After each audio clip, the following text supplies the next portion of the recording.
আজ এই লাঠি দিয়ে আমি করে থাকি। আল্লাহ রাব্বুল আলামিন বললেন, মুসা রে, তুমি যেটা বলেছ এটাই সব কথা নয়, ওই লাঠির ভিতরে আরেকটা কুদরত আছে যা তুমি জানো না।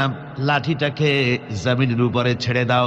মুসা আলাইহিস সালাম লাঠি যখন জমিনের উপরে ফেলে দিলেন, হিয়া হাইয়াতুন তাসআব, লাঠি কি হয়ে গেল?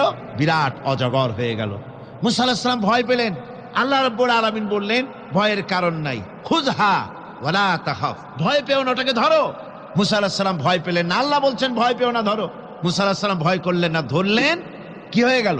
লাঠি হয়ে গেল। মুসা আলাইহিস সালাম এই লাঠি নিয়ে ফেরাউন যেখানে তার দলবল নিয়ে, তার জাদুকরদের নিয়ে জাদু দেখাবার জন্য উপস্থিত হলো, সেখানে জাদুকরেরা জাদু মন্ত্রপুত করে সমস্ত লাঠি হাতের কাছে যা ছিল সবগুলোকে তারা সাপ, সিংহ, বাঘ ইত্যাদি বানিয়ে দিল।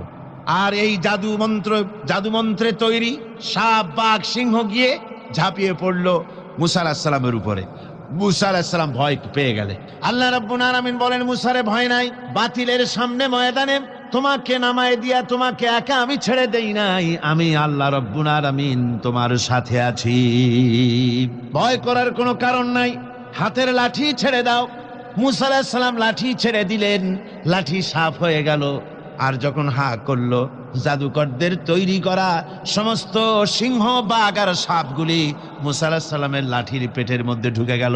সাহাবায়ে কেরামদের সঙ্গে রোমকদের লড়াই হতেছে, রোমক সৈন্যরা যুদ্ধে জিততে পারতেছে না কিছুতেই। এরপরে